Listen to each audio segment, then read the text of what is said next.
Bonjour, je suis Francis Bidjoka, je suis économiste, journaliste, entrepreneur social et consultant. Je suis auteur d'un essai intitulé Le solidarisme, une solution intégrée aux problèmes du développement économique. Mais avant d'aborder les questions liées à la théorie solidariste, il faut déjà faire un diagnostic de base pour parler des problèmes du développement.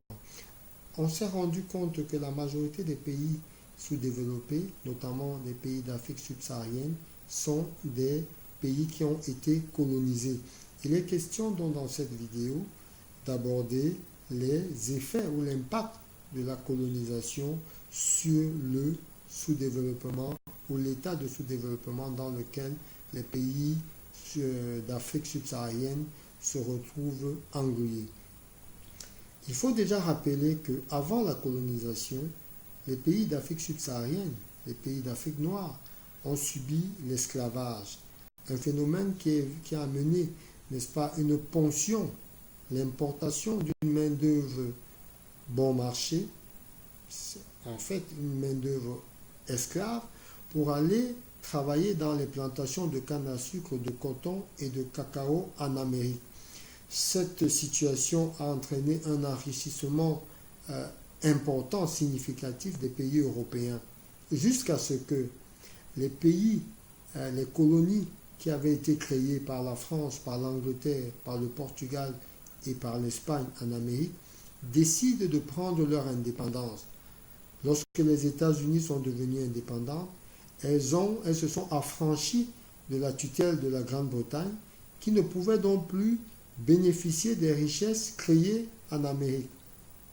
C'est pour cela que les pays occidentaux, les pays européens, ont donc décidé l'abolition de l'esclavage et l'interdiction de la traite négrière afin de couper, n'est-ce pas, si vous voulez, l'accès des États américains à la ressource humaine africaine.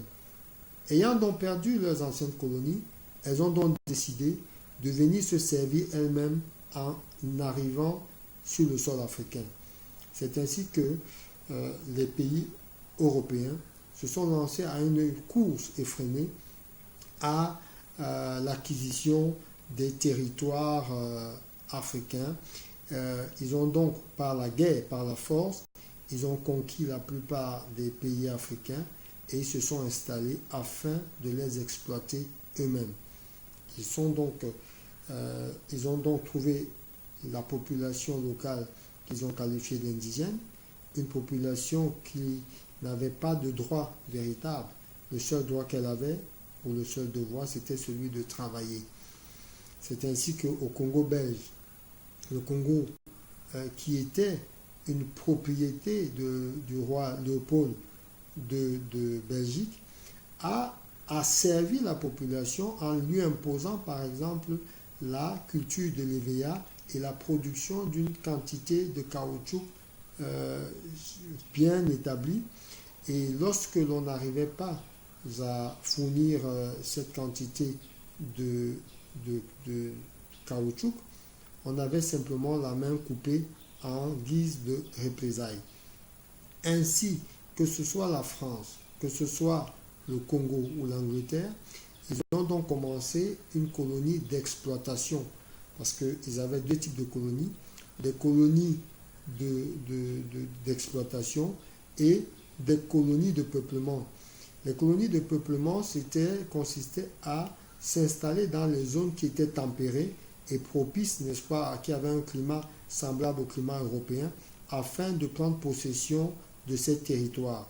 Et dans les colonies d'exploitation, c'était des colonies dans lesquelles ils jugeaient impropre à l'habitation permanente de la race blanche sur ces territoires, à cause notamment de la chaleur.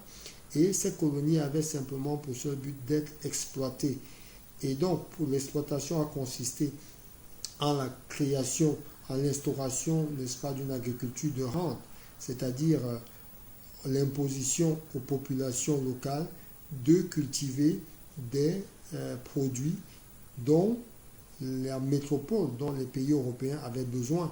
C'était le cacao pour servir à la fabrication du chocolat, c'était le coton pour servir à la fabrication de tissus. C'était l'EVA pour servir à la fabrication de roues, n'est-ce pas, et de caoutchouc. Donc voilà comment les pays d'Afrique subsaharienne se retrouvent dans le jeu du commerce international sous la forme d'une servitude, hein, qui n'était plus l'esclavage au sens nominal du terme, mais qui n'avait pas beaucoup de différence avec l'esclavage. Donc voilà comment les pays d'Afrique noire se sont retrouvés donc asservis. Donc la colonisation n'avait pas pour but de développer ou d'apporter une quelconque civilisation. La colonisation avait pour but de venir exploiter les ressources des pays d'Afrique afin d'enrichir, n'est-ce pas, et de faire prospérer les pays européens. Nous nous arrêterons là pour ce qui concerne la colonisation et nous poursuivons plus tard dans les effets de la colonisation sur la mentalité, n'est-ce pas, des pays indigènes.